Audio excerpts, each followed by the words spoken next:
விறுவிறுப்பான அரசியல் நிகழ்வுகளை பற்றிய ஆய்வுகள், நியாயங்களின் நிறம் மாறாத கூர்மையான விமர்சனங்கள், தீமைகளை சுட்டெரிக்கவும் நல்ல அரசியலை வளர்த்தெடுக்கவும் அறிவார்ந்த விவாதங்கள், இளைய தலைமுறையிடம் விழிப்புணர்வை ஊட்டும் விரிவான வரலாற்று விளக்கங்கள், கலை, இலக்கியம், ஆன்மீகம், பண்பாடுகளை படம் பிடித்து காட்டும் கருத்தோவியங்கள் வாரந்தோறும் உங்கள் தமிழருவி தர்பாரில் அணிவகுக்கும். திரும்ப திரும்ப சமூக நீதி என்று பேசுகிற போது அங்கே அவர்கள் சந்துருவை பார்க்கவில்லை, ஸ்டாலினை பார்க்கிறார்.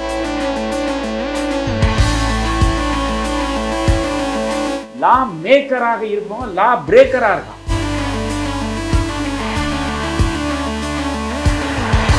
நீரில்லா நெற்றி பாழ் என்பது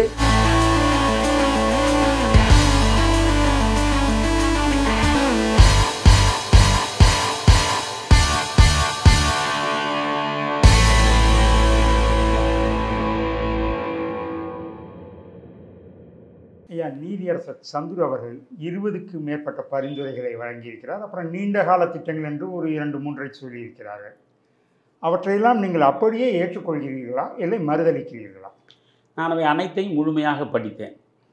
அதை நம்முடைய நேயர்களுக்கு தெளிவாக தெரிவிக்க வேண்டும் என்பதற்காக நானே உட்கார்ந்து கொண்டு முடிந்த வரையில் அவற்றை மொழிபெயர்த்தேன். தமிழில் நான் மொழிபெயர்த்தேன். இதில் எந்த இடங்களில் பிரச்சனை வருகிறது என்பதை நான் யோசித்தேன். ஏனென்றால் இதை முழுக்க அண்ணாமலை எதிர்க்கிறார். இந்த அறிக்கை வழங்கப்பட்ட அடுத்த நாளே அண்ணாமலை இதற்கு எதிராக கருத்துக்களை வழங்கியிருக்கிறார். எச் ராஜா எதிர்க்கிறார். பிஜேபி இதை ஒட்டுமொத்தமாக எதிர்க்கிறது.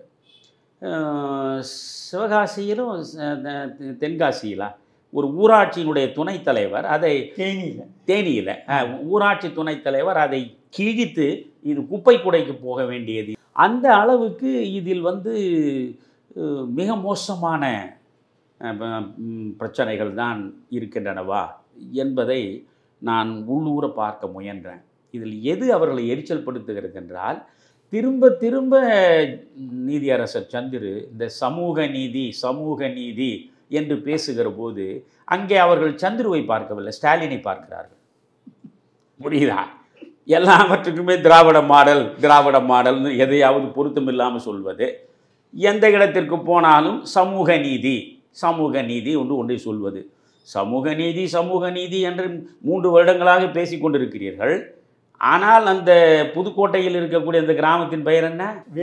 வேங்கை வயல். அந்த வேங்கை வயல் என்பது ஒரு சிறிய கிராமம். அந்த கிராமத்தில் நீங்கள் கழுத்தில் எச்சில் துப்புகூடிய ஒரு சூத்திரன் அது மண்ணில் விழாமல் இருக்க வேண்டும் என்று கழுத்தில் பானையை கட்டி கொண்டு போனான் 1930களில். இப்பொழுது நீங்கள் 90 ஆண்டுகளுக்கு மேல் ஓடிவிட்டது. ஆனால் இன்றைக்கும் ஜாதி இந்து தான் உயர் ஜாதி என்று நினைக்கக்கூடிய ஒருவன், இந்த தாழ்த்தப்பட்டவர்கள் பட்டியல் வகுப்பை சார்ந்தவர்கள் என்று பார்வையோடு பார்க்கக்கூடியவன், அவர்கள் அருந்தக்கூடிய குடிநீர், அந்த குடிநீர் தேக்கி வைக்கப்பட்டிருக்கிற குடிநீர் தொட்டி, அந்த தொட்டியில் மனித மலத்தை கொண்டு போய் கரைத்தான் என்றால் அவனையெல்லாம் மனித இனத்தில் ஒருவனாக உங்களால் பார்க்க முடியுமா? ஆனால் ஒரு 300 குடும்பங்கள் மட்டுமே இருக்கக்கூடிய அந்த கிராமத்தில் இதை செய்தவன் யார் என்பதை ஸ்காட்லாந்து யார்டுக்கு இணையாக பேசப்படுகிற நம்முடைய காவல்துறை இன்னமும் முயன்று கொண்டே இருக்கிறது. புரிகிறதா உங்களுக்கு? இன்னமும் முயன்று கொண்டிருக்கிறது. இப்பொழுதே உயர்நீதிமன்றம் கேள்வியை தொடுத்திருக்கிறது. 2 ஆண்டுகளாக போகிறது. இன்னுமா உங்களால் யார் அந்த மனித மலத்தை கரைத்தவன் என்று கண்டுபிடிக்க முடியவில்லை என்று கேள்வி கேட்கிறது. ஆனால் பேசுவது என்ன? சமூக நீதி. இதில் என்ன இவர்களுக்கு எரிச்சல் வந்திருக்கும்னு நான் யோசித்தேன். முழுவதும் இந்த மொழிபெயர்ப்பு செய்து படித்து பார்த்தேன். எல்லா இடத்திலும் அவர் சமூக நீதி, சமத்துவம், இந்த டிஸ்கிரிமினேஷன், இந்த பேதப்படுத்துதல், வேற்றுமைப்படுத்துதல் இருக்கக்கூடாது. இதையே திரும்ப திரும்ப சொல்கிறார். பிறகு சாதியை மறுப்பது என்று நீங்கள் வந்தால் சமூக நீதி தானே பேச வேண்டும். சாதியை மறுப்பது என்பதற்கு நீங்கள் தீர்வு காண வேண்டும் என்றால் சமத்துவம் பற்றி தானே பேச வேண்டும். சாதியை மறுப்பது என்பதற்கான ஒரு அறிக்கையை நீங்கள் தேர்ந்து கொடுங்கள் என்றால் அது எவையெல்லாம் டிஸ்கிரிமினேட்டரி சப்ஜெக்ட், வேதப்படுத்தக்கூடியவை, அவற்றையெல்லாம் புறம் தள்ளுவதற்கு என்ன வழி, அதைத்தானே பேச முடியும். அதனால் அவர் நிறைய இடங்களில் இதை சொல்கிறார். அதை படிக்கிற பொழுது இவர்களுக்கு ஒரு பக்கம் பெரியார் கண் முன்னால் வந்து நிற்கிறார், இன்னொரு பக்கம் இப்பொழுது இருக்கிற நம்முடைய திராவிட மாடல் அரசினுடைய முதல்வர் ஸ்டாலின் கண் முன்னால் நிற்கிறார். இவர்கள் மீது இருக்கக்கூடிய வெறுப்பு இந்த அறிக்கையின் மீது ஒட்டுமொத்தமாக வந்து விட்டதாகத்தான் நான் நினைக்கிறேன். மற்றபடிக்கு இப்போ இந்த நீதியரசர் சந்துரு அறிக்கை வழங்கியதை பாருங்க. இந்த அறிக்கையில் நான் உங்களுக்கு எங்கே நான் மாறுபடுறேன், எங்கே வந்து முழுவதுமாக ஏற்றுக்கொள்கிறேன் என்பதை வேகமாக நான் சொல்கிறேனே. நான் அப்படியே படிக்கிறேன். இதை வந்து நம்முடைய நேயர்கள் முழுவதுமாக கேட்கும் போதே இதை நான் சொல்வதை அவர்கள் காணொளியில் பார்க்கிற பொழுது புரிந்து கொள்ள முடியும். அது அவருடைய அறிக்கையில் முக்கியமான சாராம்சங்கள். கள்ளர் பள்ளி, ஆதி திராவிடர் பள்ளி என்று இல்லாமல் அனைத்தும் அரசு பள்ளிகளாக ஆக்கப்பட வேண்டும். இதில் என்ன பிரச்சனை? நீ கள்ளர் பள்ளி என்று சொல்லும் போதே இவர்களெல்லாம் கள்ளர்கள் படிக்கிற பள்ளி. இது ஆதி திராவிடர்கள் பள்ளி என்றால் தாழ்த்தப்பட்டவர்கள், பட்டியல் வகுப்பை சார்ந்தவர்கள், இவர்கள் தான் படிக்கிற பள்ளி என்கிற பொழுதே உங்கள் பார்வையை மாறிவிடுகிறதே. ஏனென்றால் இவன் மாறுபட்ட பார்வையோடு பார்த்து பார்த்தே பழக்கப்பட்ட சமூகமாகிவிட்டானே. இந்த சமூகத்தில் இருக்கக்கூடியவன் இது பள்ளர் பள்ளி, இது கள்ளர் பள்ளி, இது ஆதி திராவிடர் பள்ளி என்று நீங்கள் பெயரை வைப்பதன் மூலமாகவே அந்த வெறுப்பு விதையை மேலும் மேலும் ஊன்றுகிறீர்கள். மனிதருக்குள் எவனடா கருப்பன், எவனடா சிவப்பு, எவன் கள்ளன், எவன் பள்ளன், எவன் பறையன், யார் பார்ப்பனன், என்ன பிரிவு? எதற்கு இந்த பிரிவு? அரசு நடத்துகிற பள்ளிகள் தான் இவை அனைத்தும். அதனால் ஒரு சாதிகளற்ற சமத்துவ சமுதாயத்தை கொண்டு வர வேண்டும். நீங்கள் சாதிகள் இல்லையடி பாப்பா என்று பாரதி எழுதிவிட்டு போயிடலாம், புரியுதுங்களா? பெரியார் சாதிகளுக்கு எதிராக பேசி இருக்கலாம். ஆனால் இன்று வரையில் பார்த்தால் சாதி வெறி கூடிக்கொண்டே போகிறது, சாதி வெறி குறையவில்லை. ஒவ்வொருவனுக்குள்ளேயும் சாதி வன்மம் அப்படியே உறைந்து கிடக்கிறது. அதனால் இதற்கான ஒரு தீர்வை நாம் கண்டெடுக்க வேண்டும் என்றால் நாம் ஒரு அறுவை சிகிச்சை செய்துதான் ஆக வேண்டும். அதனால் இது கள்ளர் பள்ளி, ஆதி திராவிடர் பள்ளி என்று இல்லாமல் எல்லா பள்ளிகளும், அரசு நடத்தக்கூடிய பள்ளிகள் அனைத்தும் அரசு பள்ளிகள் என்று பெயர் பலகை இருக்க வேண்டும் என்று சொல்கிறார். உடனே கள்ளர் பள்ளி என்று இருந்தால்தான் கள்ளர்களுடைய மேம்பாட்டுக்கு நிறைய வசதி வாய்ப்புகள் உருவாகும். ஆதி திராவிடர் பள்ளி என்று இருந்தால்தான் தனிப்பட்ட முறையில் கூடுதலான சலுகைகளை பெறுவதற்கு வாய்ப்புண்டு என்பது போல சிலர் எதிர்க்கிறார்கள். எனக்கு இது புரியவில்லை. நடத்துவது அரசு தான். அரசு பெயர் பலகையை மாற்றுகிறது. நீங்கள் கள்ளர் பள்ளியோ அல்லது ஆதி திராவிடர் பள்ளியோ எந்த பள்ளி என்றால் இவர்களுக்கு வழங்கப்படுகின்ற எந்த சலுகையாவது இதன் மூலமாக தவிர்க்கப்படுமா, குறைக்கப்படுமா? ஒன்றும் கிடையாது. அதனால் சாதி முதலில் தூக்கலாக தெரிகிறதை பார்க்கும்போதே ஒரு பள்ளியின் வாசலிலேயே அதை முதலில் மாற்றுங்கள். எல்லா பள்ளிகளையும் அரசு பள்ளிகளாக பெயர் வையுங்கள் என்க. இப்பொழுது நான் பேசுவதற்கு முன்பு முதலில் ஒன்று சொல்கிறேன். நான் 20 ஆண்டுகளுக்கு மேல் ஆசிரியராக இருந்தவன். அதனால் சொல்கிறேன். ஏனென்றால் வெளியே நின்று கொண்டு பார்த்து விட்டு பேசுபவன் இல்லை. நான் 20 ஆண்டுகளுக்கு மேல் ஆசிரியனாக இருந்து இவை அனைத்தையும் பார்த்தவன். அந்த அனுபவத்தின் அடிப்படையில் இவற்றையெல்லாம் நான் சொல்கிறேன். இரண்டாவது, அரசு பள்ளிகளில் நிதி உதவி செய்பவர்களுடைய சாதி பெயர் நீக்கப்பட வேண்டும். ஒரு குறிப்பிட்ட ஜாதியை சார்ந்தவர், அவர் ஒரு காலத்தில் நிலத்தை கொடுத்திருப்பார் அல்லது கட்டடத்தை கட்டி கொடுத்திருப்பார்.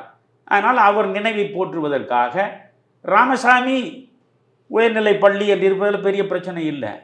ஆனால் ராமசாமி நாயக்கர் உயர்நிலை பள்ளி இல்லை ராமசாமி செட்டியார் உயர்நிலை பள்ளி என்று இருக்கிற போது இது செட்டியார் உருவாக்கின பள்ளி, இது நாயக்கர் உருவாக்கின பள்ளி அப்படின்னு வருது இல்லை. அதனால் அவர் என்ன சொல்கிறார்? நிதி உதவி செய்தானா, அதன் மூலம் ஒரு பள்ளிக்கூடம் எழுப்பப்பட்டதா, அது பாராட்டுக்குரியது தான். ஆனால் அங்கே இருக்கிற சாதி பெயரை நீக்கி விடுங்கள். இதில் என்ன தப்பு இருக்கு? அடுத்து, புதிதாக உருவாகும் பள்ளிகளுக்கு சாதி பெயர் வைக்கக்கூடாது என்பதை நிபந்தனையாக அரசு வைக்க வேண்டும். இதில் என்ன பிரச்சனை? யார் வேணாலும் பள்ளியை உருவாக்குவதற்கு முடிந்த உதவியை செய்யுங்க, புரியுதா? என்னென்ன பண்ணணுமோ பண்ணுங்க, கோடி கோடியாக கூட கொண்டு வந்து கொடுங்க. ஆனால் அப்படி உருவாக்கப்படுகிற இனி உருவாக்கப்படுகிற எந்த பள்ளியாக இருந்தாலும் அந்த பள்ளிகள் சாதி பெயரில் இருக்கக்கூடாது, அந்த ஒட்டு இருக்கக்கூடாது, புரிகிறதா? அதை தான் அவர் சாதி பெயருடன் உள்ள தனியார் பள்ளிகள், நிறைய தனியார் பள்ளிகள் சாதி பெயரோடு தான் இருக்குது, அதனால் சாதி பெயர் நீக்குவதற்கு நடவடிக்கை எடுக்க வேண்டும். கள்ளர், ஆதி திராவிடர், மலைவாழ் மக்கள் பள்ளிகள் பள்ளி கல்வித்துறையின் கீழ் ஒன்றிணைக்கப்பட வேண்டும். இப்போ தனித்தனியாக இருக்கு, இதுக்கு ஒரு அமைப்பு, கள்ளர் பள்ளிக்காக பார்க்க ஒரு அமைப்பு, ஆதி திராவிடர் பள்ளிகளை பராமரிக்க ஒரு அமைப்பு, இப்படி தனித்தனியாக இருக்கல, எல்லாமே யூனிஃபைடு, முழுக்க ஒன்றிணைக்கப்பட வேண்டும். அப்படி ஒன்றிணைக்கப்படுகின்ற போது அதில் உள்ள பிரச்சனையை அவர் ஆழ்ந்து பார்த்துருக்காரு. இப்போ எல்லா பள்ளிகளும் ஒன்றிணைக்கப்படுகிறது, அதில் சீனியாரிட்டி அடிபடும், ப்ரொமோஷன் அடிபடும், புரியுதுங்களா? அதனால் அந்த ஒன்றிணைக்கிற நிலையில் இந்த சீனியாரிட்டி, இந்த பதவி உயர்வு, ஊதிய விகிதம் இவை அனைத்தும் பாதிக்கப்படாமல் முறைப்படுத்தப்பட வேண்டும். இதில் ஏதாவது சிக்கல் இருக்குங்களா? இதில் எதிர்ப்பதற்கு ஏதாவது இருக்கா? சரி, அடுத்து குறிப்பிட்ட கால வரையறையில் பள்ளி ஆசிரியர்கள் பணியிட மாற்றம் செய்யப்பட வேண்டும். இது ஏற்கனவே இருந்தது தான். 3 ஆண்டுகள் ஒரு பள்ளி அல்லது ஒரு கல்லூரியில் ஒருவர் தொடர்ந்து ஆசிரியராக இருப்பார். அரசு பள்ளிகள், தனியார் பள்ளி கிடையாது. அரசு பள்ளியில் இப்போ நான் மாநில கல்லூரியில் படித்தேன்னு வச்சுங்களேங்க, அது அரசு கல்லூரி. 3 ஆண்டுகள் தான் அங்கே ஒரு ஆசிரியர் இருக்க முடியும். ஆனால் எனக்கு ஜியாகிரஃபி நடத்திய ஒரு குறிப்பிட்ட ஆசிரியர் 12 ஆண்டுகள் அங்கேயே உட்கார்ந்து கொண்டிருந்தார். 12 ஆண்டுகள் அவர் இடம் மாறவே இல்லை. அதற்கு யாரை பிடிக்க வேண்டுமோ, எப்படி தன் இடத்தை தக்க வைத்துக் கொள்ள வேண்டுமோ அந்த கலையை அறிந்தவராக அவர் இருந்தார். அதனால் அவர் அங்கேயே தான் இருந்தார். ஜியாகிரஃபி டிபார்ட்மெண்ட்டை தொடங்கினதுல இருந்து நாம் படிச்சுட்டு வெளியே வந்த பிறகும் அவர் அங்கேயே தான் தொடர்ந்து இருந்தார். அதனால் அது ஒரு குறிப்பிட்ட இடத்தில் இப்போ எப்படி ஒரு காவல் நிலையத்தில் நீங்கள் 10 வருஷம் 12 வருஷத்துக்கு ஒருவரே இன்ஸ்பெக்டர், சப் இன்ஸ்பெக்டர், ஹெட் கான்ஸ்டபிள்னு உட்கார்ந்துட்டிங்கன்னா அந்த ஏரியா முழுவதுமே உங்களுக்கு மனப்பாடம் ஆகிடும் இல்லையா? அந்த ஏரியாவோடு உங்களுக்கு நெருங்கிய தொடர்பு வரும். அந்த தொடர்பை வைத்து கொண்டு தான் நீங்கள் அத்தனை விவகாரங்களிலும் ஈடுபடுவதற்கான வாய்ப்பை உருவாக்கி தரும். அதனால் நீடித்த மக்கள் அனைவரும் நெருங்கிய உறவோடு தான் இருக்கணும். ஆனால் இது போன்ற காவல்துறை, பள்ளி, அரசு நிர்வாகங்களில் மக்களோடு மக்களாக நீங்கள் நீண்ட காலம் ஒரே இடத்திலேயே இருக்கக்கூடாது. இருப்பது எந்த வகையிலும் நன்மையை தராது. அதனால் குறிப்பிட்ட கால வரையறையில் பள்ளி ஆசிரியர்கள் பணியிட மாற்றம் செய்யப்பட வேண்டும் கொடுத்துருக்காரு. அடுத்து சிஇஓ, டிஇஓ, பிஇஓ, அப்புறம் தலைமை ஆசிரியர்கள், உயர்நிலைப்பள்ளி, மேல்நிலைப்பள்ளி ஆகியவற்றில் இதுதான் பிரச்சனை. இப்பொழுது இவர்கள் எழுப்பக்கூடிய பிரச்சனைகளில் முக்கியமானது ஒன்று. இந்த சிஇஓ, டிஇஓ, பிஇஓ, அதுக்கப்புறம் பள்ளியினுடைய தலைமை ஆசிரியர், இவர்கள் எல்லாமே அது உயர்நிலைப்பள்ளி தலைமை ஆசிரியர் அல்லது மேல்நிலைப்பள்ளி தலைமை ஆசிரியர் என்றாலும் பெரும்பான்மை ஜாதியினர் உள்ள பகுதிகளில் அந்த ஜாதியை சார்ந்தவர் நியமனம் செய்யக்கூடாது. அந்த ஜாதியை சார்ந்தவரை நியமனம் செய்யக்கூடாதுன்னு சொல்கிறார். இது ஒரு ஆப்ரேஷன் தான், ஒரு அறுவை சிகிச்சை முறை தான்.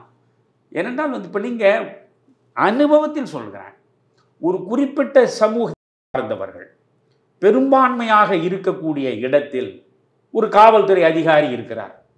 அந்த காவல்துறை அதிகாரி அந்த குறிப்பிட்ட சமூகத்தை சார்ந்தவர் தான். அவர் இந்த சாதி பற்றும் உள்ளவர். தன் ஜாதிக்காரன் என்பதனாலேயே அவன் மீது இவர் எடுக்கக்கூடிய நடவடிக்கையின் தீவிரம் தானாகவே குறைகிறது. நான் எல்லாரையும் சொல்லலை, ஆனால் அதற்கு வாய்ப்பு இருக்கிறது.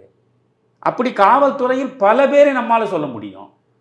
அதனால் நீங்கள் பெரும்பான்மையாக இருக்கக்கூடிய சமூகம், சாதி எதுவோ அந்த ஜாதியை சார்ந்தவர்கள் அந்த இடத்தில் நியமனம் இல்லாமல் வேறு இடத்தில் இருக்கலாம்.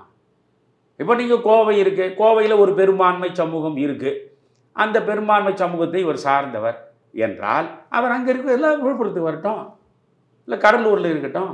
கடலூர்லேருந்து தான் அவர் ஆசிரியர் தான், விழுப்புரத்துலேருந்து தான் அவர் ஆசிரியர் தான், கோவையிலேருந்து தான் அவர் ஆசிரியர் தான். அங்கே இருப்பதுனால இவருக்கு சம்பளம் கூடுதலாக கிடைக்கும், இங்கே வந்தால் சம்பளம் குறைவாக கிடைக்கும்லாம் ஒன்றும் கிடையாது. அதனால் இதை சொல்வது அந்த தன் ஜாதியை சார்ந்தவர்கள் இவர்கள் என்ற ஒரு பார்வை வருவதன் மூலம் அங்கே பாகுபாடுகள் நடவடிக்கைகளில் இருப்பதற்கான வாய்ப்பு இருக்கிறது. அந்த வாய்ப்பை தவிர்ப்பதற்காக பெரும்பான்மை சாதியினர் இருக்கக்கூடிய இடத்தில் அந்த சாதியை சார்ந்தவர்களை நியமனம் செய்யக்கூடாது. இதெல்லாம் சஜஷன் தான். அவர் பரிந்துரையை கொடுத்துருக்காரு. இதை நான் ஒன்று சொல்லட்டுமா உங்களுக்கு?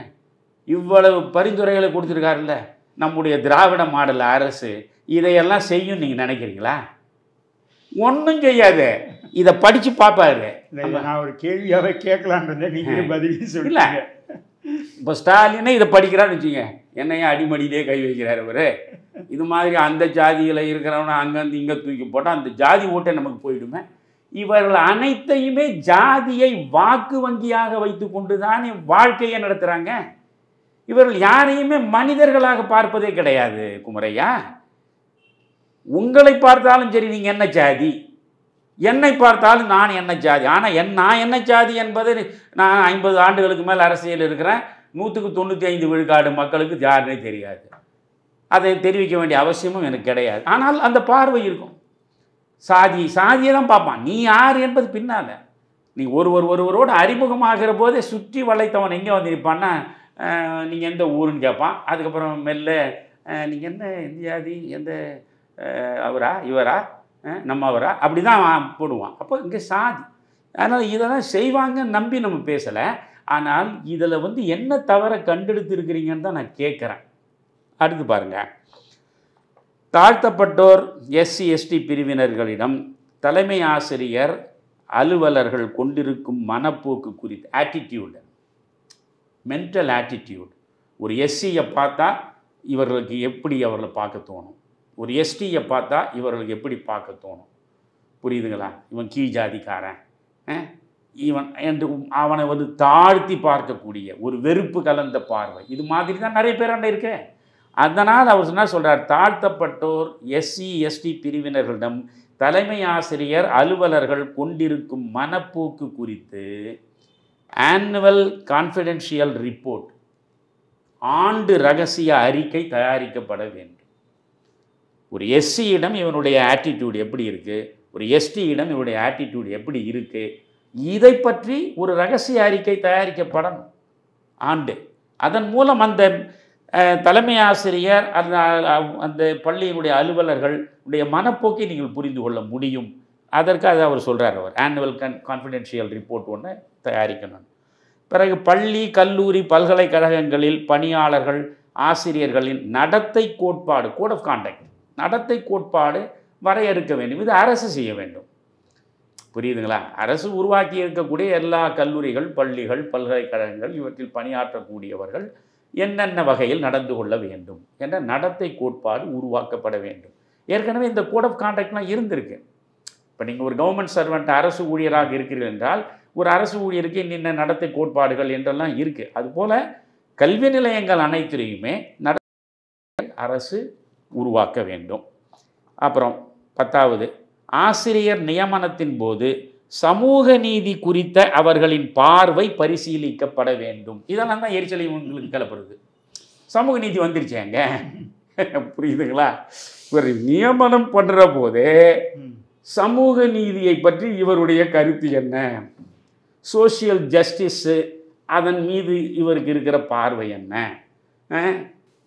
இவர் வந்து இந்த சாதியின் அடிப்படையிலேயே தான் பார்வையை செலுத்தக்கூடியவரா, இவர் சமூக நீதிக்கு இவருக்கும் ஒத்து வராதா அப்படின்னு நீங்கள் பார்க்கணுன்றாரு. ஆனால் இதை எப்படி புரிஞ்சுப்பான்னா, இந்த சமூக நீதின்னு திரும்ப திரும்ப பேசுறது யார்? திராவிட மாடல் அரசு. சமூக நீதியை பற்றி திரும்ப திரும்ப பேசுனது அம்பேத்கர். அம்பேத்கர் விட்டுருவான், பெரியார் பேசினார். அப்போது இது வந்து முழுக்க முழுக்க பெரியாரிஸ்டுகளாக இவர்கள் இருக்கிறார்களா? புரியுதா? இவனை இப்போ அப்பாயின்மெண்ட் பண்ணும்போதே இவன் வந்து பெரியாரிஸ்டா, இவன் வந்து திராவிட மாடல் அரசுக்கு ஏற்றவனா? ஏன்னா நம்ம ஸ்டாலினே கலைஞர் விருதுன்னு 10 லட்சம் அறிவிச்சிருக்காரு. அதுலேயே அவங்க தெளிவாக சொல்லுங்க, கலைஞரின் வழியை பின்பற்றி நீங்கள் தமிழில் ஆய்வு நடத்தக்கூடிய தமிழறிஞருக்கு 10 லட்சம், அங்கே அவரை பின்பற்றணும். அதுபோல் இங்கே நீங்கள் இது வந்து ஆசிரியர் நியமனத்தின் போது சமூக நீதி குறித்து அவர்கள் பார்வை பரிசீலிக்கப்பட வேண்டும்னு சொல்லும்போதே அங்கே என்னையா நான் போய் அப்பாயின்மெண்ட் ஆர்டர் வாங்கிறதுக்கு உட்காரும் போதே நான் வந்து யார்? இது வந்து எப்படின்னா ஒரு புதிதாக அறிமுகமாகிற ஒரு மனிதனை பேசுகிற பொழுது ஜாடை மாடையாக நீங்கள் என்ன சாதி என்று கேட்க முயல்கிறார் இல்லையா? அதுபோல் இது அதனால் இது வந்து அவ்வளவு எளிதாக ஏற்றுக்கொள்ள முடியாததாகத்தான் மக்களுக்கு இருக்கும். யாருக்குமே இது பார்த்த உடனே ஒரு எரிச்சல் வரத்தான் செய்யும். ஆனால் அதுதான் சொல்கிறேன், இதெல்லாம் வந்து அறுவை சிகிச்சை தான். சிலவற்றை அறுவை சிகிச்சையின் மூலமாகத்தான் நீங்கள் சாதியின் வேரை அறுக்க முடியும், சமூக நீதியை கொண்டு வர முடியும்.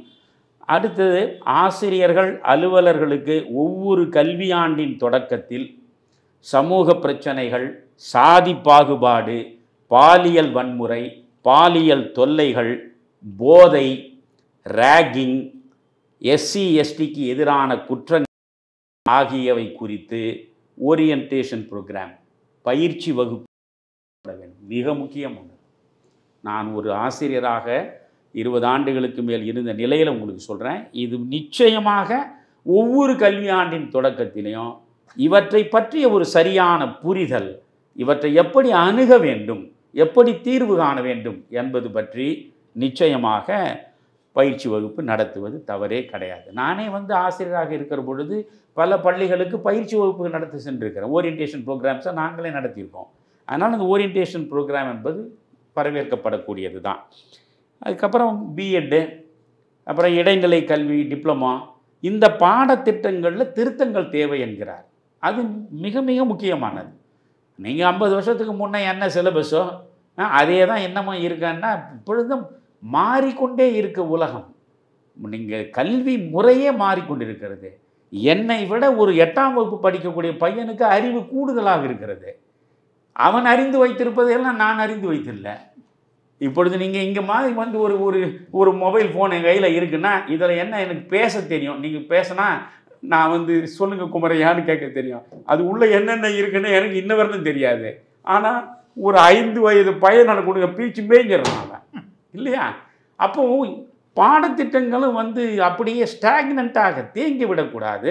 அவை காலச்சூழலுக்கு ஏற்றாற் போல திருத்தி அமைக்கப்பட வேண்டும்னு சொல்கிறாரு. அடுத்து நீங்கள் பார்த்தீங்கன்னா, சமூக நீதியின் பயன்பாடு, சமத்துவம், பேதமின்மை ஆகியவற்றின் அடிப்படையில் பாடத்திட்டங்களை உருவாக்குவதில் கல்வித்துறை நிபுணர்கள் குழுவை உருவாக்க வேண்டும். அதில் ஒன்றும் பிரச்சனை இல்லை. என்ன இந்த சமூக நீதி சொல்கிறதுனால தான் பிரச்சனையே வருதே தவிர, இதெல்லாம் வந்து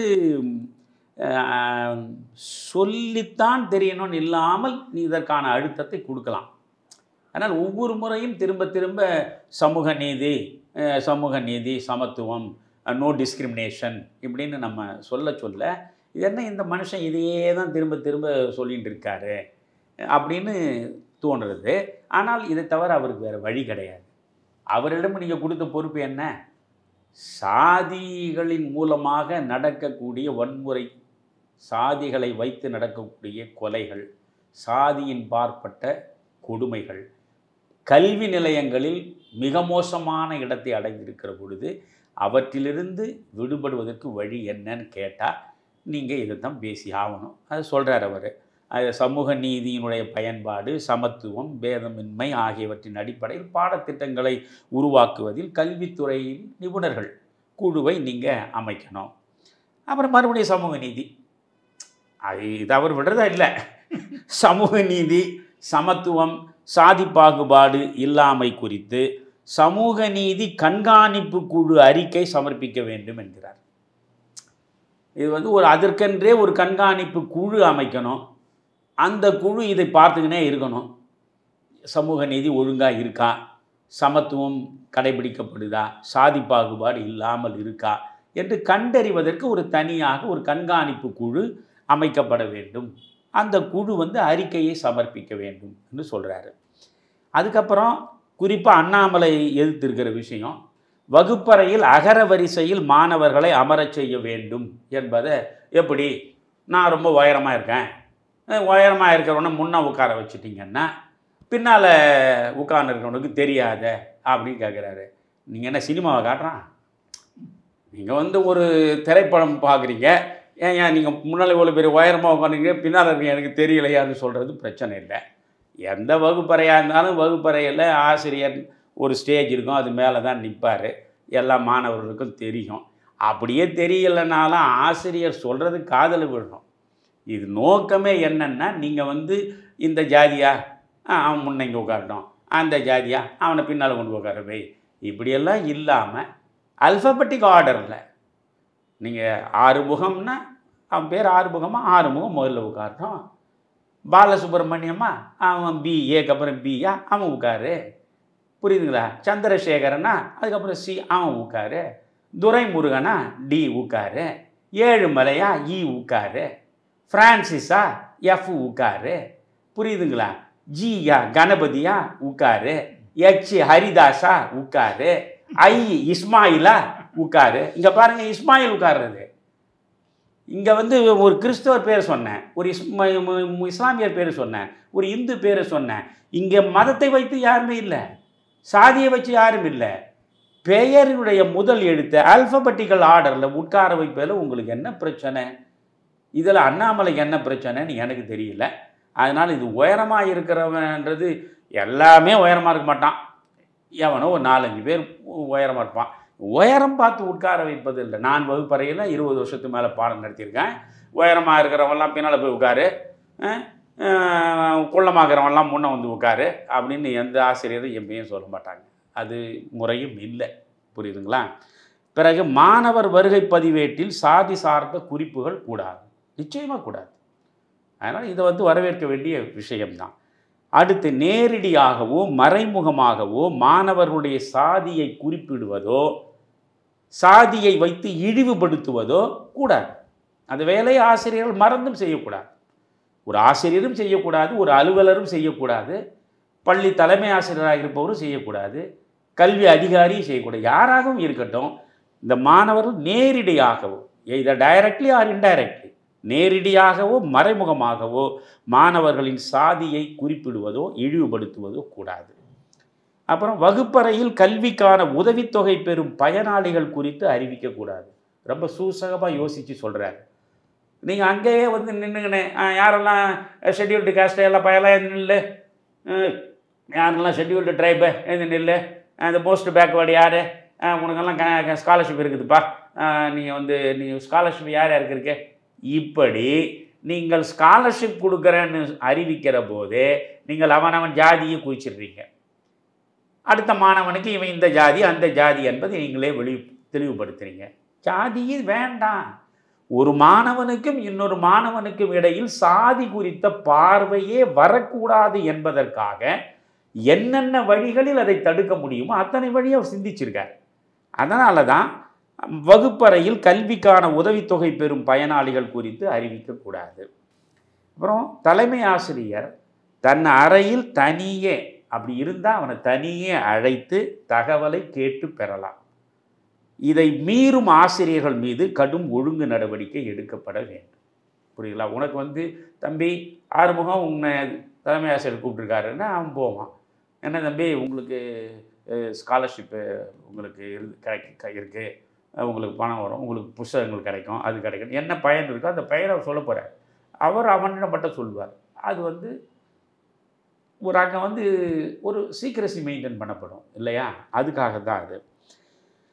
மாணவர்களின் சாதி பற்றிய விவரங்களை தலைமை ஆசிரியர் ரகசிய ஆவணமாக பாதுகாக்க வேண்டும். இவன் இந்த ஜாதி அவன் அந்த ஜாதியை நீ ஒரு டிஸ்க்ளோஸ் பண்ணவே கூடாது. அதனால் எல்லா ஜாதியை பற்றியும் அவர் தெரிஞ்சிருந்தாலும் கூட அது வந்து ரகசியமாக அதை பாதுகாக்க வேண்டும். மாணவரின் நடத்தை கோட்பாடுகள் அரசால் வரையறுக்கப்பட வேண்டும். இதெல்லாம் சரி. ஐயா, இப்போ நீங்கள் சொன்னதை பார்த்தா நீங்கள் அப்படியே சந்துரு அறிக்கையை ஏற்றுக்கொள்கிற மாதிரி இருக்கு. அதில் மறுப்பதற்கு ஒன்றுமே இல்லையா? எப்பொழுதுமே ஒன்று புரிஞ்சுங்க குமரையா, 100 விழுக்காடு ஒன்றை ஆண்டவனே ஆனாலும் சரி உங்களால் ஏற்கவும் முடியாது, 100 விழுக்காடு உங்களால் மறுக்கவும் முடியாது.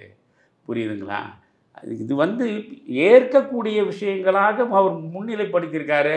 அவற்றையெல்லாம் நான் ஒரு ஆசிரியனாக இருந்து பார்த்ததில் எனக்கு உடன்பாடாக இருக்குது. அது வரைக்கும் சொன்னேன். இப்போ நீங்கள் பாருங்கள், நான் ஏற்க முடியாதது சிலது அவர் சொல்லியிருக்காரு. இப்போ அவர் என்ன சொல்கிறாரு? மாணவர் வண்ண கயிறுகள், வண்ண மோதிரங்கள், நெற்றி திலகம் ஆகியவற்றுடன் வரக்கூடாது. சாதியை குறிக்கும் வண்ணங்கள் சைக்கிள்களில் இருக்கக்கூடாது. இதில் ஒரு விஷயம் மட்டும்தான் எனக்கு உடன்பாடு இல்லை. நீ உண்மையிலேயே கயிறு கட்டின்னு வர்றது எவ்வளவு மோசமான அணுகுமுறை தெரியுங்களா? நான் படித்த மாநில கல்லூரியில் நீங்கள் யார் என்ன சாதின்னு எவனுக்குமே தெரியாது குமரையா.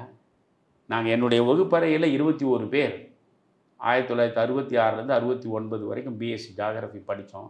21 பேரும் யார் என்ன சாதினே தெரியாது. அப்படி வாழ்ந்த இடம் அது. இன்றைக்கு நீங்கள் பாருங்கள், அதே மாநில கல்லூரி குறிப்பிட்டே சொல்கிறேன், எல்லா இடங்கள்லையும் கல்லூரிகளில் என்ன பண்ணுறான், இந்த குறிப்பிட்ட ஜாதியை காட்டுவதற்காகவே நான் ஒவ்வொரு ஜாதிக்கும் ஒரு கயிறு இருக்குது எனக்கு தெரியும், ஆனால் அதெல்லாம் நான் வெளிப்படுத்த விரும்பலை. அந்த குறிப்பிட்ட ஜாதி நான், நீ அந்த குறிப்பிட்ட ஜாதி தானா என்று அவர்களை ஒரு தொகுப்பாக கொண்டு வருவதற்கு கயிறு கட்டுறான், அடையாள கயிறு. இந்த அடையாள கயிறை பார்க்கிறப்ப இவன் நம்ம ஆள், இவன் நம்ம ஜாதி, மொத்த பேரும் ஒன்றா சேர்றான். புரியுறதா? அவன் அந்த ஜாதியா, அவன் பூரா அவன் ஒன்றா சேர்றான். இது இதை விட ஒரு மோசமான மனோநிலை மாணவர்கள் மனதில் வேறு ஏதாவது இருக்க முடியுமா? இது உடனடியாக களையப்பட வேண்டாமா? நீங்கள் மறந்துட்டீங்களா? ஒருவர் மீது ஒருவர் நடத்திய அந்த வன்முறை தாக்குதல், அந்த வீடியோ காட்சி இன்னும் என் கண்ணு முன்னாலே இருக்கு. பார்த்த போதே நெஞ்சு பதறிச்சு. படிக்க வந்தவன், சட்டம் படிக்க வந்தவன், லா மேக்கராக இருப்பவன் லா பிரேக்கராக இருக்கான். சட்டம் படிக்க வந்தவன் அந்த அறிவு திருக்கோயிலாக இருக்கக்கூடிய கல்லூரியின் வாசலிலேயே வெட்டுறான். ஒரு சாதியை சார்ந்தவன் இன்னொரு சாதியை சார்ந்தவனை வெட்டுறான், கும்பலாக சேர்ந்து. அப்போ இதை நீங்கள் எவ்வளவு காலம் பொறுத்துக்க போறீங்க? அதனால் இந்த வண்ண கயிறுகள் அடையாளப்படுத்தப்படுகிறது, முதல்ல அது தவிர்க்கப்படணும். அதை நான் உடன்படுறேன். வண்ண மோதிரங்கள், அதன் மூலம் இவன் சாதியை காட்டுறானா, அது தவிர்க்கப்படணும். ஆனால் நெற்றி திலகம் இருக்கக்கூடாதுன்னு சொல்கிறீங்க, எனக்கு அது உடன்பாடு இல்லை. இப்போ ஒரு மாணவியே இருக்கா, ஒரு மாணவி ஒரு பொட்டு வைத்து கொண்டு வருவது இந்த மண்ணினுடைய கலாச்சாரம் பண்பாடு சார்ந்த பழக்க வழக்கம். புரியுதுங்களா? அதே மாதிரி நீரில்லா நெற்றி பாழ் என்பது இந்த தமிழ்நாட்டில் உள்ள ஒரு வழக்கு. நானே பள்ளிக்கூடம் போகிற பொழுது என்னுடைய ஒவ்வொரு நாளும் குளித்து முடிச்சுட்டு அழகாக திருநீரிட்டு தான் போவேன். திருநீர் இடம் மறந்தன்னா எங்கள் அப்பா உடனே சொல்லுவாங்க, திருநீர் இல்லையே நீ அப்படின்னு சொல்லுவார். காலப்போக்கில் நான் விட்டுட்டேன்னு வச்சுங்க. ஆனால் அப்போ பள்ளிக்கூடம் படிக்கிற போது இந்த விட்டுட்டு தான் போவேன். ஆனால் அந்த நேரத்தில் எந்த ஜாதியும் கிடையாது, இது போன்ற எந்த பிரச்சனையும் கிடையாது. ஆனால் நீரில்லா நெற்றி பாழ் என்று சொன்னது, இப்போ நீங்கள் நேராக இங்கே அதுக்கு வரீங்கன்னா நீங்கள் இந்த இடத்துல நீங்கள் பெரியாரிஸ்டாக தான் ஆகுறீங்க. இப்போ இந்த இடம் கொஞ்சம் சங்கடப்படுத்த தான் செய்யும். அதே ஒரு பெண் பிள்ளை ஒரு பொட்டு வைத்து கொண்டு வருவது மூலமாக, ஒரு பொட்டை அது வைத்து கொண்டு வருவதனாலேயே அது அடுத்தவனை எல்லாம் ஜாதி வாரியாக பார்க்கும்னு எந்த அடிப்படையில் சொல்லணும்? ஒரு பொட்டு வைத்து கொண்டு வருவது அதனுடைய கலாச்சாரத்தினுடைய ஒரு பின்னணியில் சேர்ந்த ஒரு பழக்கம். அதை பொட்டு கூட நீங்கள் வைக்கக்கூடாதுன்னு சொல்கிறது. இப்போ நீங்கள் கிறிஸ்துவ பள்ளிகள் அப்படி மிஷினரி பள்ளிகள்லாம் இருக்குல்ல, அதில் நீங்கள் வைக்க முடியாது. இப்போ அதனால தான் இவங்க பெரியாரியல் சீடர்கள்லாம் என்ன சொல்லுவாங்க, நீங்கள் இவ்வளோ பேசுகிறீங்கல்ல, அப்போ கிறிஸ்துவ மிஷினரி பள்ளிக்கூடங்களில் படிக்க போனீங்கன்னா அங்கே நீங்கள் பொட்டு வைக்க அனுமதிக்கிறானா? பொட்டு வைக்க அனுமதிக்கலை என்பது அது இட்ஸ் அ கைண்ட் ஆஃப் ஃபேனட்டிசம். நீ உன்னை கிறிஸ்துவனாகவே பாவிக்க வேண்டும் என்பதற்காக நீங்கள் இங்கே எல்லாரும் பார்த்தா நீங்கள் பொட்டெல்லாம் வச்சுன்னு வரக்கூடாது, சிலுவை வச்சுன்னு வந்தால் வேணான்னு சொல்லுவாங்களா? சொல்லுங்கள். ஆனால் இது அரசு பள்ளி, எல்லாருக்குமான பள்ளி. அப்படி எல்லாருக்குமான பள்ளியில் ஒரு பெண் பிள்ளை ஒரு பொட்டு வைத்து கொண்டு வருவதோ, ஒரு ஆண் பிள்ளை ஒரு திருநீரை அல்லதான் ஒரு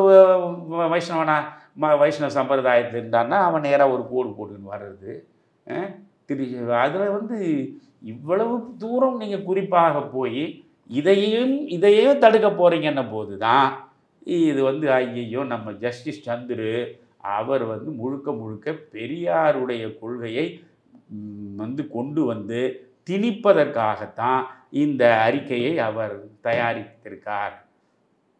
இது முழுக்க திராவிட மாடல் அரசை மகிழ்ச்சிப்படுத்துவதற்காக இதை தயாரித்திருக்கிறார் என்பது போன்ற ஒரு பார்வை வருவதை யாராலும் தவிர்க்க முடியாது. இந்த இடம் எனக்கு உடன்பாடே இல்லை.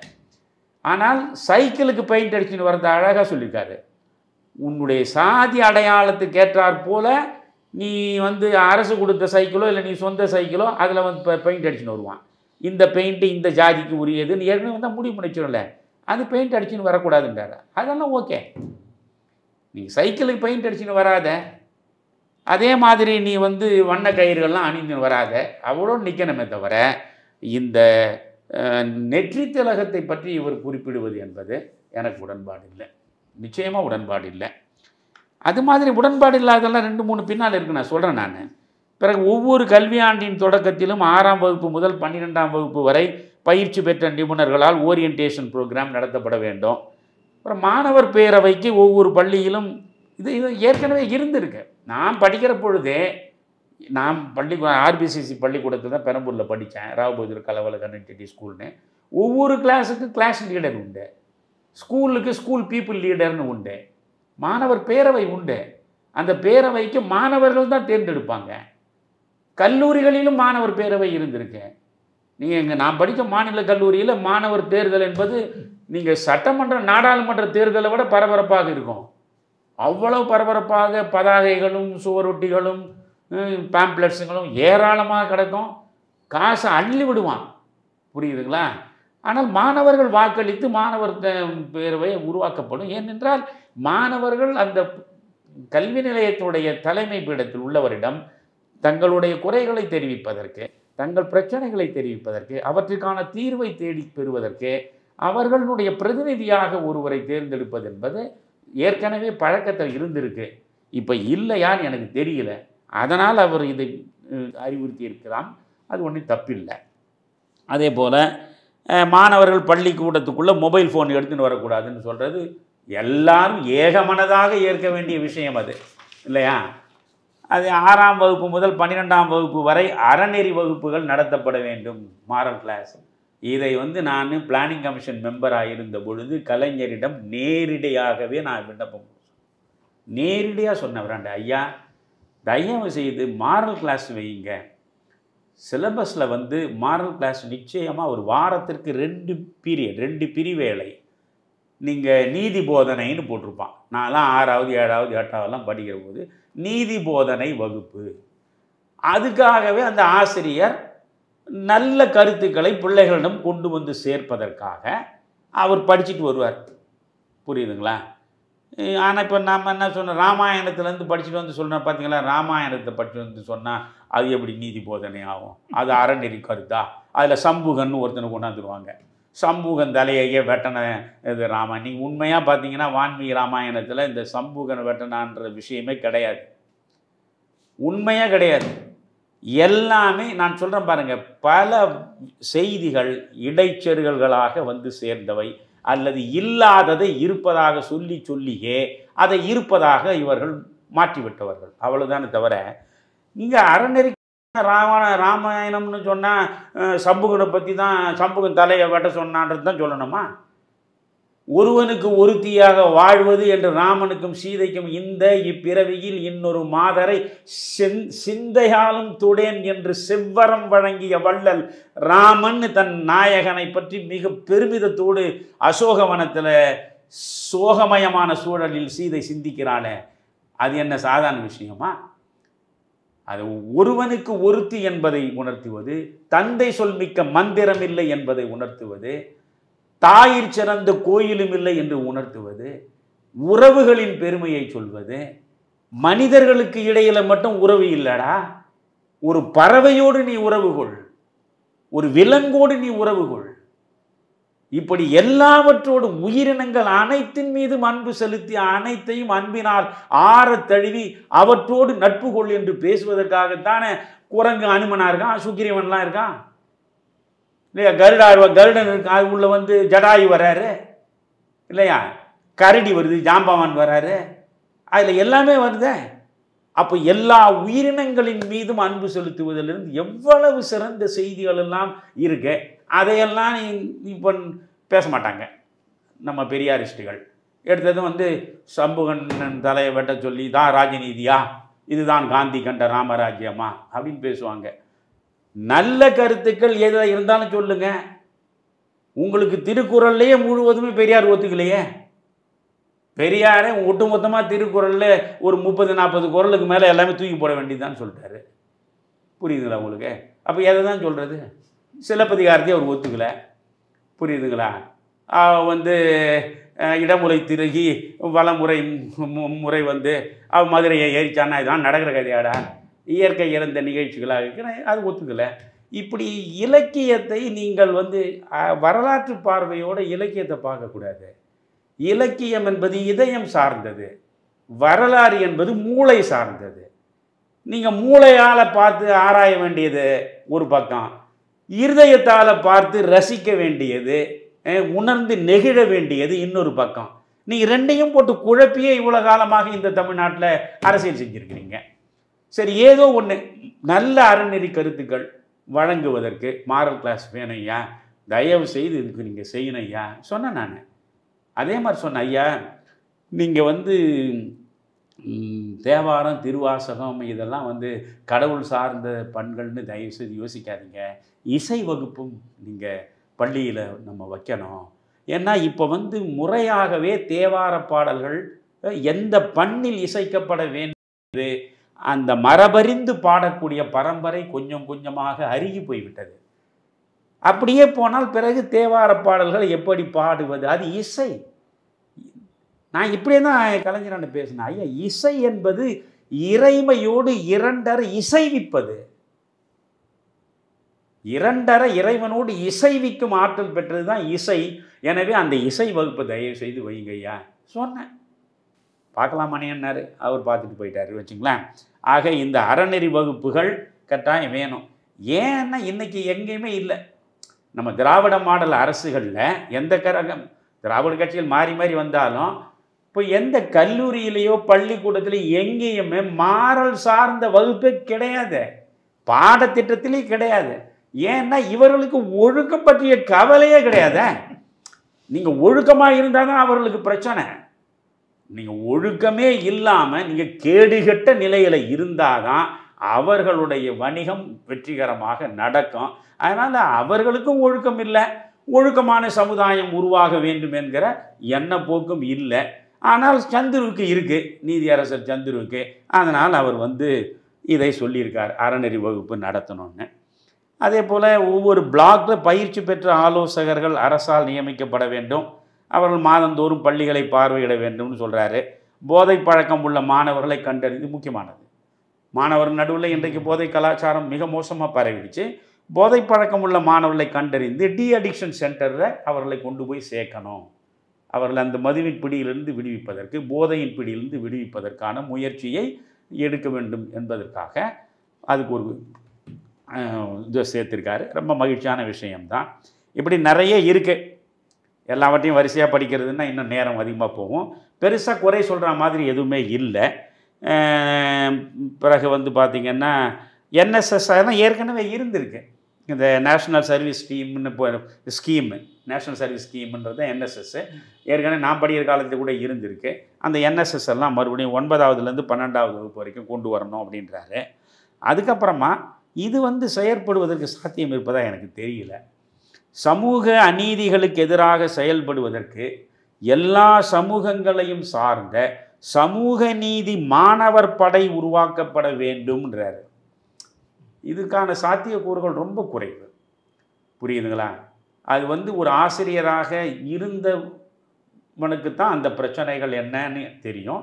அப்படியெல்லாம் ஒரு எல்லா கம்யூனிட்டி சார்ந்தவர்கள் எல்லாம் ஒன்றா சேர்த்து திரட்டி அது வந்து சமூக நீதி மாணவர் படையை உருவாக்கணும். அதுலேயும் அவர் என்ன சொல்கிறாரு, எந்த சாதியை சார்ந்தவனும் அதில் இடம்பெறணும்னு அவர் சொல்லிட்டு போகலாம். அதில் என்ன பண்ணுறாரு, சிறுபான்மையினர் எஸ்சி எஸ்டி வகுப்பை சார்ந்த மாணவர்கள் இடம்பெறுவதில் தனி கவனம் செலுத்தப்பட வேண்டும்ன்றாரு. அது இங்கே அப்படி சொல்ல வேண்டிய அவசியம் இல்லை. பள்ளியில் படிக்கக்கூடிய பிள்ளைகள் மதம் கடந்தும் சாதி கடந்தும் மனம் ஒருமைப்படுவதற்கான இடமாக அதை மாற்றணும். அதனால் பள்ளியில் உள்ள பிள்ளைகளில் நீங்கள் வந்து எல்லா பிள்ளைகளையும் மாணவர் படையில் சேர்க்க முடியாது தான்.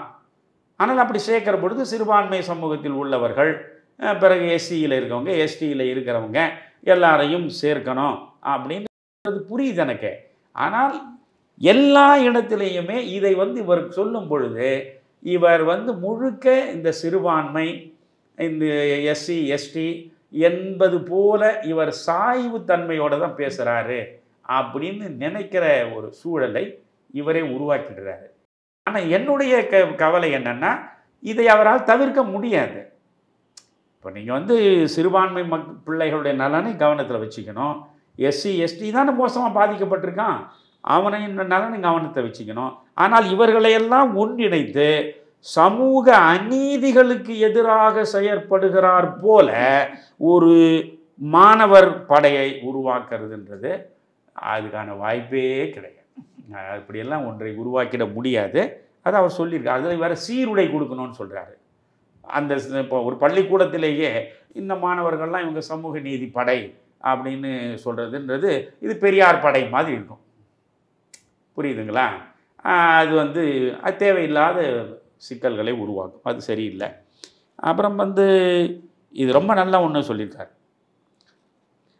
தனித்தனியாக பள்ளிகளில் சமையல் கூடம் இல்லாமல் பஞ்சாயத்து யூனியன் லெவலில், பிளாக் லெவலில் உணவு கூடங்கள் அமைக்கப்பட வேண்டும் என்றார். மிக நல்ல கருத்து. ஏன்னா திருப்பூரில் நடந்தது உங்களுக்கு கவனம் இருக்குங்களா? ஆமாங்க. திருப்பூரில் இந்த மாதிரி பள்ளிக்கூடத்தை சத்துணவு தயாரித்த பெண்ணு வந்து பட்டியல் வகுப்பை சார்ந்தவர். இங்கே ஒரு காரணத்திற்காகவே எந்த பிள்ளைகளையும் சாப்பிட விடாமல் பெற்றோர்கள் மனங்களிலேயே ஜாதி வெறி அப்படியே அழுந்தி கிடக்க, அதைத்தான் அவர்கள் அப்படி பிள்ளைகளிடம் இறக்குமதி செய்கிறாங்க.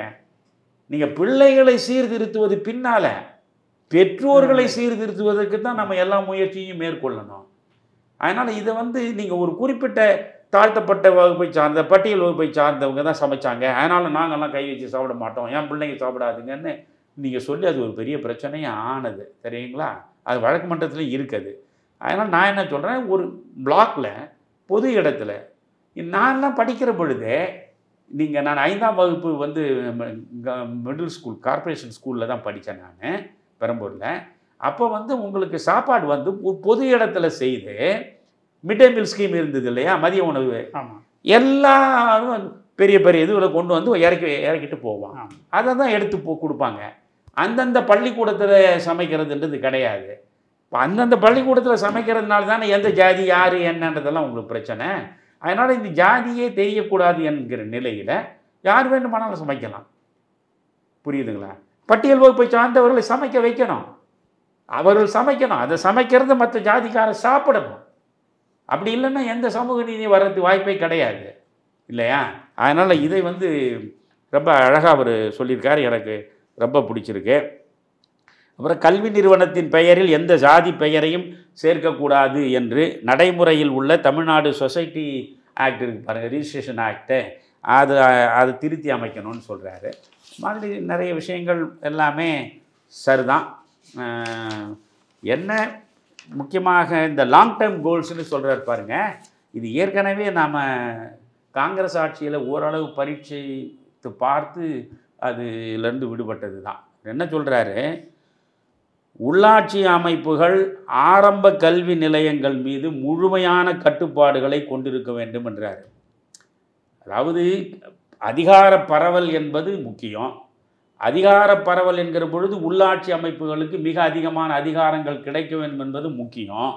நான் மறுபடியும் சொல்கிறேன், நான் திட்டக்குழுவில் இருக்கும் பொழுது இதை பற்றி நான் கலைஞரிடம் பேசி இந்த உள்ளாட்சி அமைப்புகளுக்கு அதிக அதிகாரங்கள் வழங்கப்படமையா, இதுவரைக்கும் உள்ள அதிகாரங்கள் போதாதுன்னு நான் சொன்னபோது அப்பொழுது இந்த உள்ளாட்சி அமைப்புகளுக்கு அமைச்சராக இருந்தவர் நம்முடைய ஸ்டாலின் துணை முதல்வராகவும் இருந்தார்.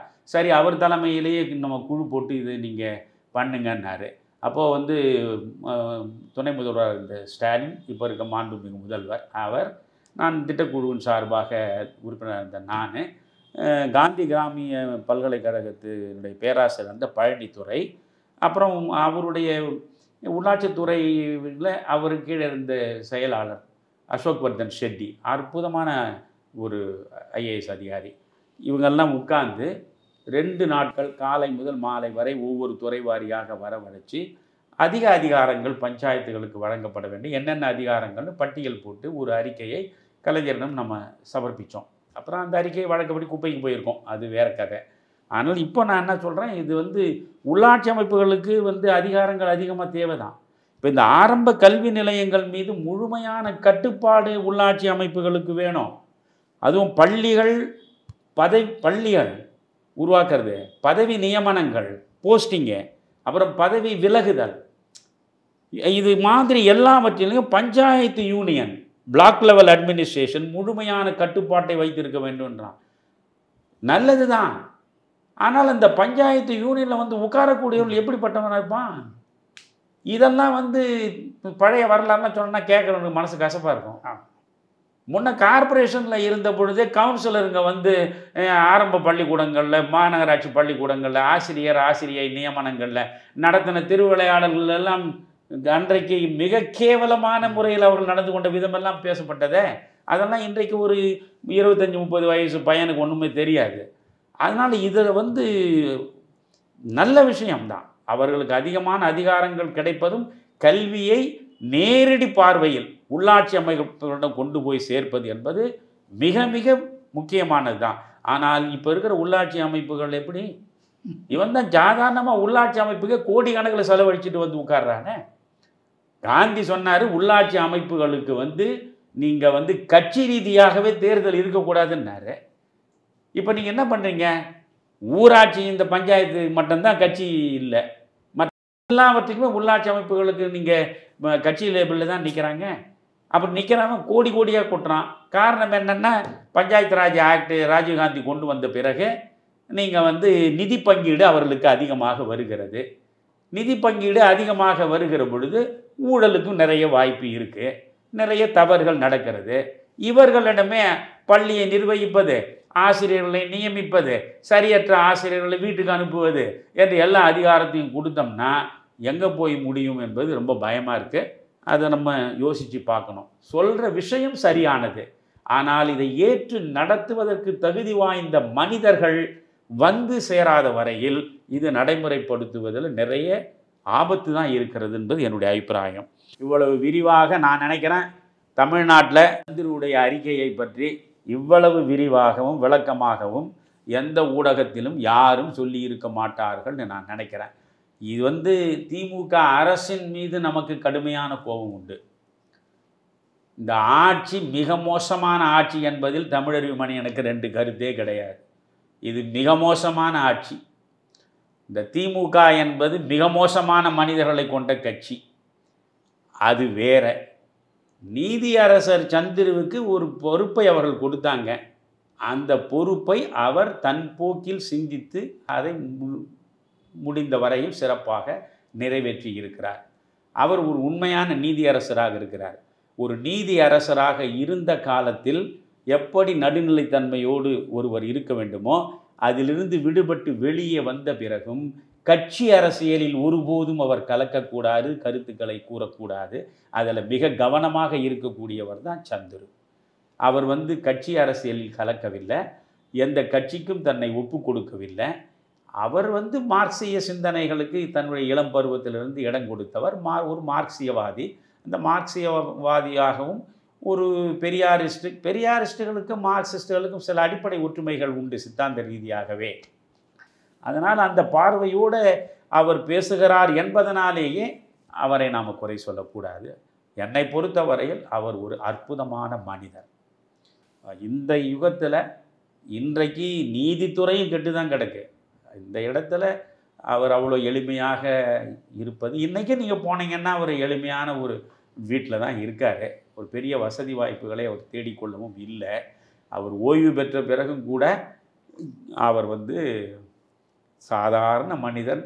எப்படி சொல்வானா, அரசு வாகனத்தை கூட லால் பகதூர் சாஸ்திரி எப்படி பயன்படுத்தலையோ அதே மாதிரி பயன்படுத்தாமல் அவர் பாட்டுக்கு ட்ரெயின் ஏறி போய் வீடு போய் சேர்ந்த மனுஷன்.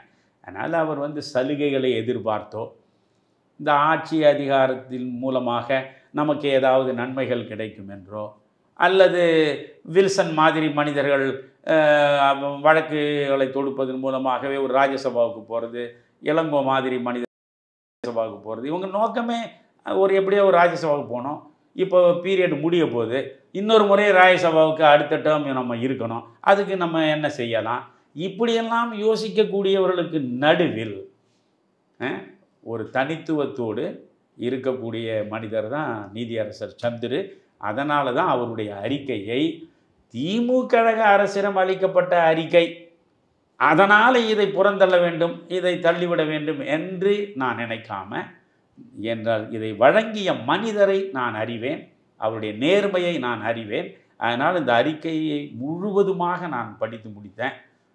இன்றைய காலச்சூழலில் ஒரு 600 பக்கம் இருக்கிறது பொறுமையாக படிப்பதற்கு என்பது நீங்கள் முனைவது பெரிய விஷயம்.